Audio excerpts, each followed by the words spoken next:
Hello and welcome to this episode of HBCU. I'm your host, Dee Brown CEO. Joining me on the program today is Braque Talley.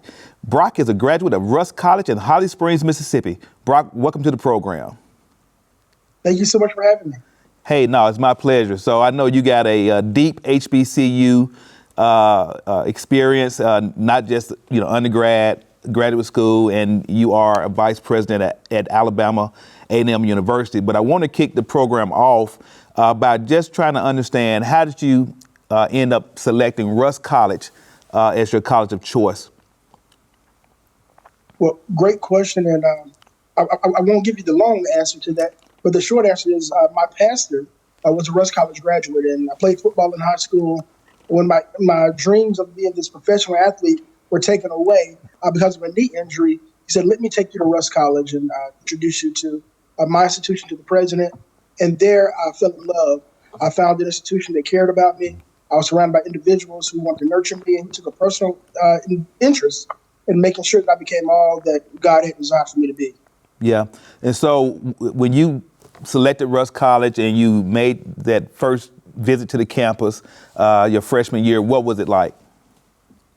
I'll tell you, it was amazing. Society tells us that anytime you get 1,000, 1,500 Black people together, especially 18, 19 years old from all over the world, that it should be chaotic, it should be arguing and fighting and all these things. But that wasn't the case.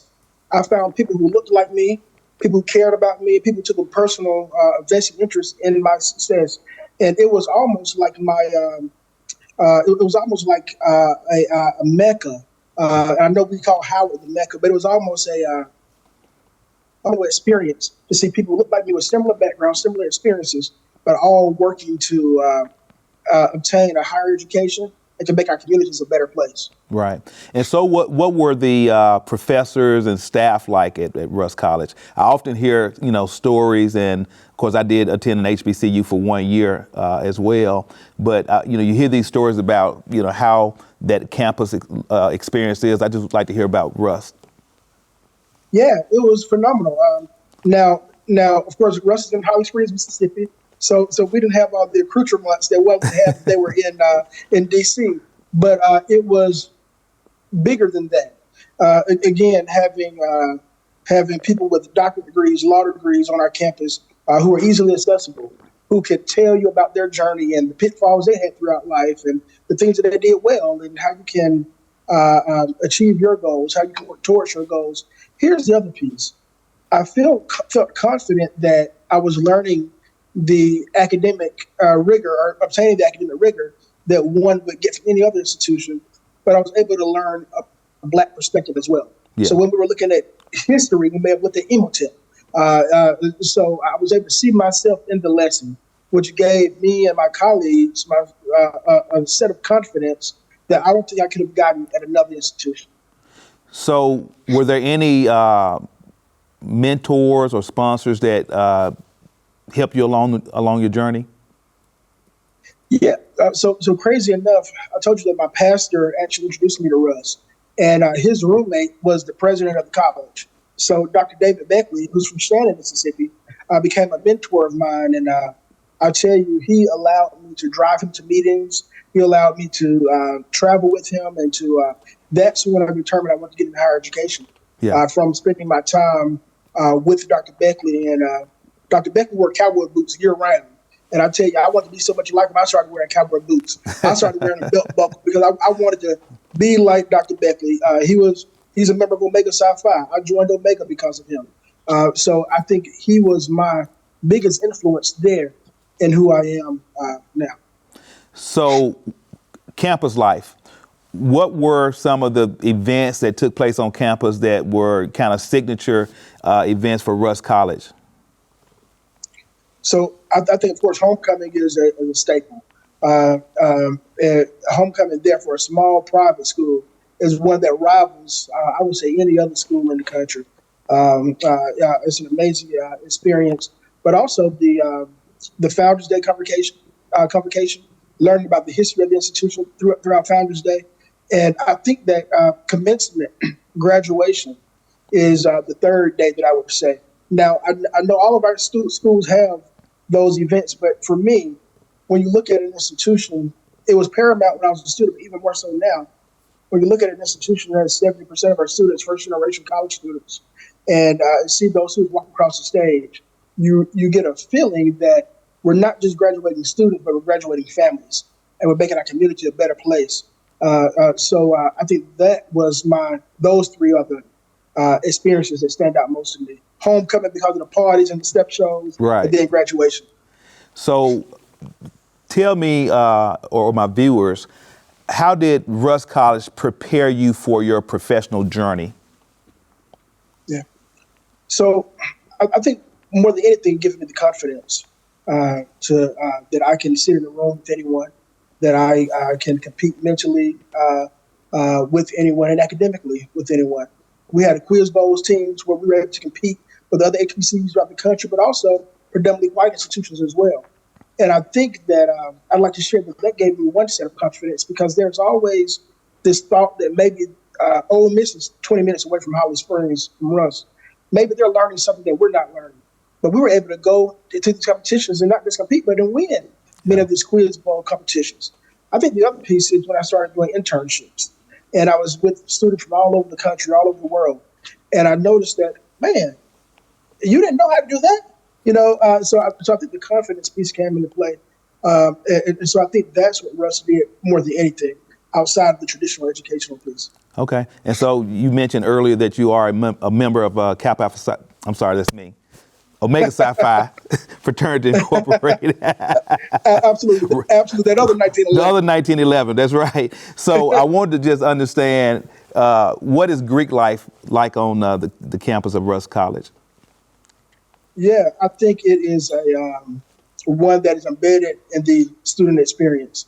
You can see the students stepping across the campus. You see those in their organizations with their paraphernalia on throughout the day, even in the cafeteria, eating. You see the Deltas eating together, the Omegas eating together.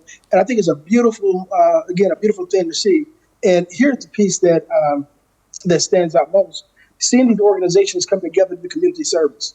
We can joke about which organization is the best, which one is subpar, whatever. But we come together oftentimes to work for the betterment of the good for our communities and those that we serve. I think that's the beautiful side of it. Yeah, absolutely. So talk to me about Jackson State University. You went there to obtain your PhD. What made you select Jackson State? So at the time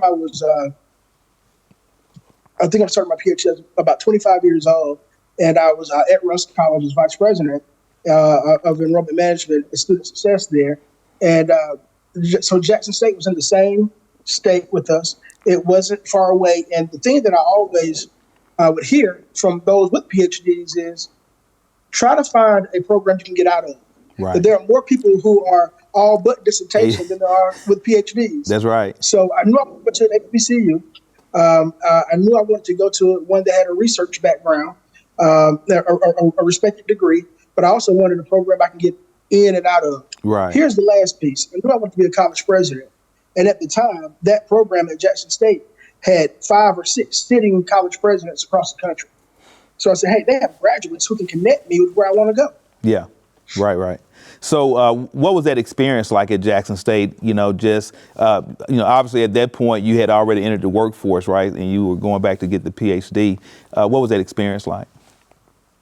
I think it was. I think it was exciting, and I think it was everything that I needed, because this program in particular is an executive PhD program. So, whereas I was at Jackson State, I wasn't running across freshman students in the cafeteria on campus, and so you have the opportunity to feel like an executive. And we came in once a month, stayed at the same hotel, went to class together, and the class wasn't on the main campus of Jackson State. The classes weren't. So we felt like we were going to meetings opposed to going to classes. Right. And we did it for 3 or 4 years and came on out of there. Okay. Well, so now talk to me about your professional journey, and how Jackson State and Russ played a part in that. Yeah. So when I finished Russ for undergrad, like most young people, I thought I wanted to be an attorney, and I had got accepted to law school and was ready to go off. But at the time, right before graduation, my sister passed. My parents had 2 kids. My sister died in Dr. Beckley, being the mentor, the president of the college that he was, he said, look, don't go off to school. Stay closer on. Let me call some connects. Let me call some friends, and we'll find somewhere for you to go. So he called the president of Alabama A&M University and said, look, I have a young man who I mentor. Let me send him to you for a couple of years, and I want him back. And so I came here, and they were able to give me a job working in the graduate school as a director of marketing and recruitment, my first job, and allowed me to go to grad school, got a master's in urban planning and community development. And after 2 years, Dr. Beckley was allowed me to come back and be vice president at Russ, which was a gamble on his end, but showed his belief in his product as president. Yeah. And I'm forever grateful for it. So you received your master's from Alabama A&M? Correct. Okay, so you're a 3-time HBCU grad. Absolutely. I believe them. I work at them. I attend them, and I published about them. So I believe in what these schools do. So tell me about your role at Alabama A&M now. Sure. So currently serving as vice president for student affairs. Division has 22 different departments in this division, relatively large. But it touches everything from the band to the choir to housing to campus police to admissions. And we shape the entire student experience. And we are a growing institution, about 6,300 students in the #1 city in America, named most recently in Huntsville. But Division I athletic programs and it's an expansive role, but a really good role. Been here about 10 months now. Prior to this, I was vice president of Arkansas Pine Bluff. So it's been a really good journey. So how do or does your HBCU experience impact your role there at Alabama A&M? So I think it allows me to connect with the students. When they start talking about fried chicken Wednesday, but when they start talking about the things they want to see to enhance their experience, I can understand. So I can better advocate for, work on their behalf because I've been where they are. Yeah. And I think that, I often tell them, y'all got a lot more than I had when I was in school, but I only have the foundation knowing that they need some other things. So we're working diligently with them to serve them. And because I had a president who was so hands-on with me, I try to keep that at the forefront of my mind to be hands-on with our students as well. Right. So what are I guess you mentioned earlier that you were ultimately want to become a college president. And so just kind of, I know you initially wanted to be in law.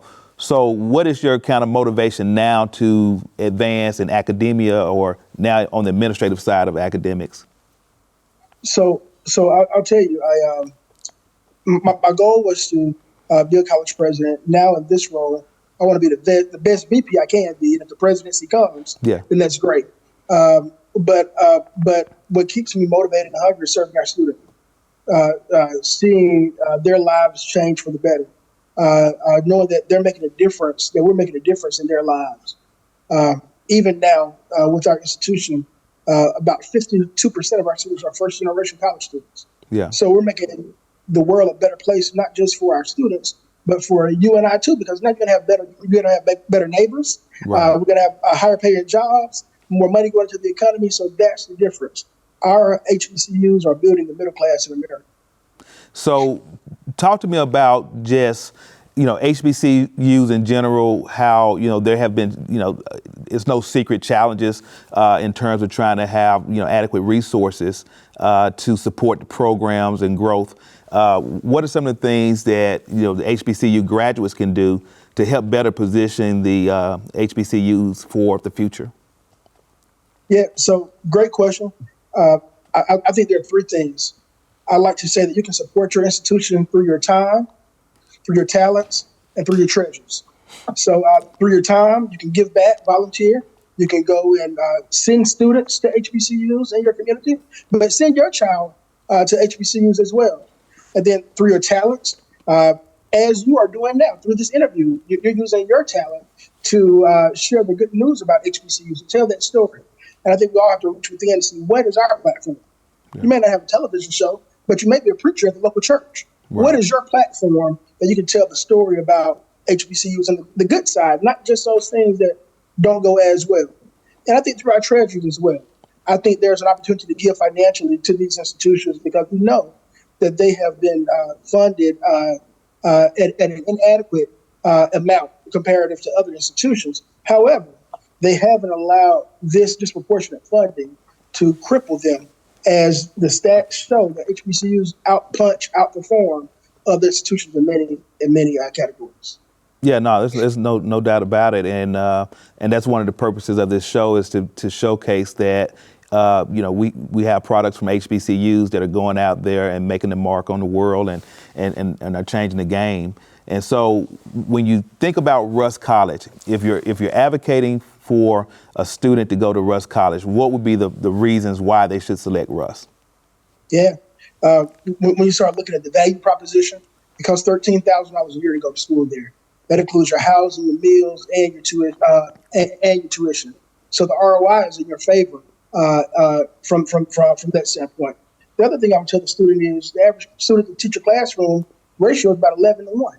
So I feel more comfortable in a small classroom setting where there are 10 other students opposed to a larger institution where there are 100 students in my classroom. Right. Here's the third thing I would tell students, that it makes a difference when you go to a college that was built for you from the very beginning.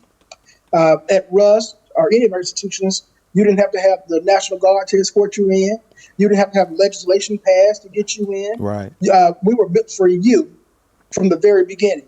And what I like to share is that I like to wear suits and clothes, what have you. But when I go to Macy's and get a suit, it may be my favorite color, my favorite designer, but it fits differently than when I go to my tailor and get a suit that was made just for me. Right. And that's how Russ College and our HBCUs are. They're tailor-made for our students and our experience. Wow, that's great. So on your journey from undergrad through PhD, what were some of the challenges that you faced that you had to overcome to achieve your goals? Yeah, so I know a number of challenges. One challenge that I had to overcome was sharing the value of my institution.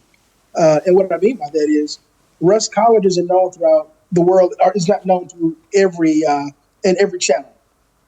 Jackson State, even as a larger HBCU, isn't known in every channel. So sometimes I've had to be the only Jackson State grad that person or that institution or that company knows. So I think a responsibility comes with that.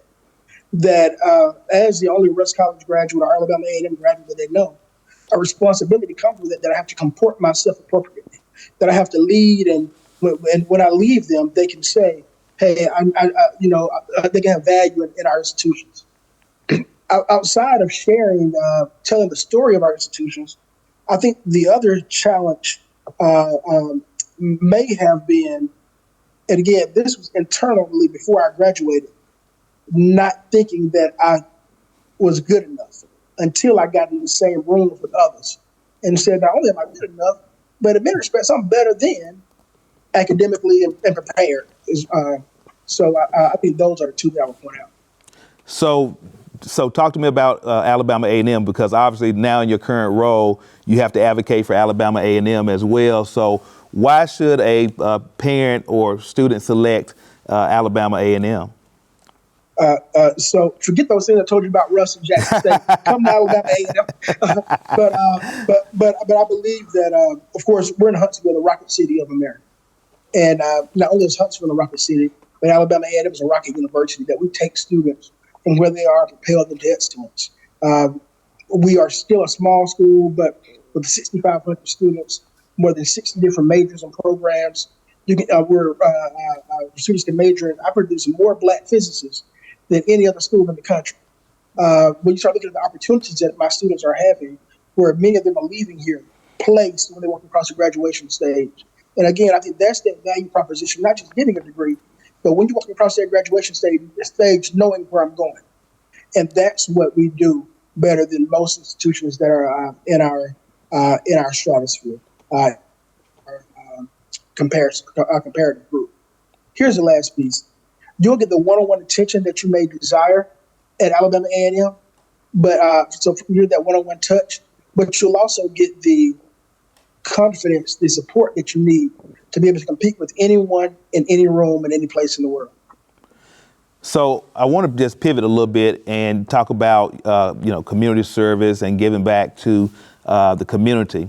Obviously being a member of Omega Psi Phi, you guys are community oriented, just like all of the Divine Nine fraternities and sororities. How important is it to you to give back to the community, and how did your HBCU experience help shape your belief there? I believe that giving back is a responsibility that we have. God has blessed us to be as well as we are, for things to be as well as they are. But with that, that's a responsibility to reach back and help others and help bring them up, help make their path a better place. At Russ, it was a class at that time where every student had to do community service throughout the semester. So you had to think about how to better serve our community, how to make our community a better place.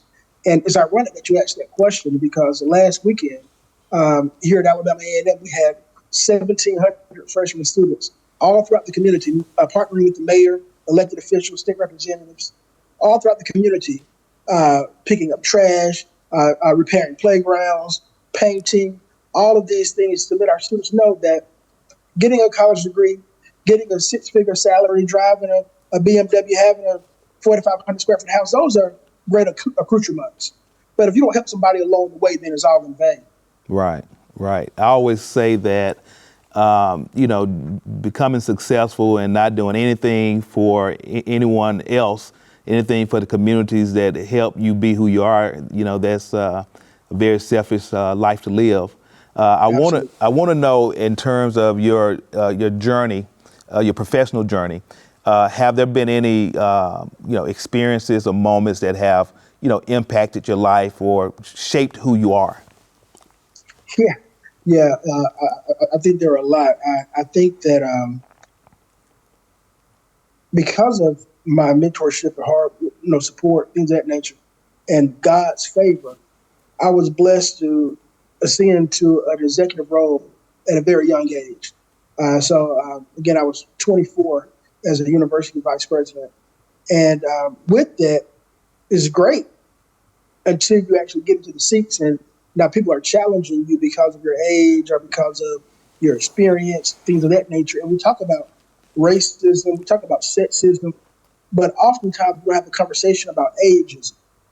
And I think that I had to develop a sense of, to be resolute, to have a sense of commitment, to push through those challenges. And at many times, I don't think folks knew that the way I felt challenged by sitting in those rooms. And so some of that may have been the things they said, the things that were done to that I felt I was treated. And some of it may have been internally, building up my own self to know that I was prepared for those rooms. But I think because of that experience, because of those experiences, it made me a better leader, a better person. Right. And so as we get ready to kind of wind the show down, I want you to just touch on Jackson State University. Why should that be among the institutions that should be considered for a student that's looking to further their education? Yeah. When you think about Jackson State graduates, when I'm evaluating anything, I look at the product and what it produces. And Jackson State graduates have transcended through every field imaginable, from healthcare to politics to education, and even through entertainment. That bodes well for me. Here's the other piece: an institution that's respected throughout the state and throughout many parts of the country. I think that those two things, the finished product and the respect of the institution, are two reasons why I would consider attending Jackson State University if I was looking for a scholarship team. Got you. Well, look, I'm a avid supporter of HBCUs, and I think that it's very important that we support those institutions, because they stood in the gap for our ancestors and the people that came before us when there were no other options available. I want to thank you for taking time out your busy schedule to be on this episode of HBCU. And I don't want to end the show without taking a moment to present you with our HBCU Lifetime Achievement Award. for your continued commitment to historically Black colleges and universities, and to the successful journey you've had in your career. I mean, you know, starting at an executive level within an institution at the age of 25 and advancing to where you are now as a vice president at Alabama A&M. It's one that I think people can look at and gain hope and admiration and understand that they can do it as well. So I want to thank you for being on the show. To my viewers, I want to thank you for watching this episode of HBCU. And remember, without you, there's no me.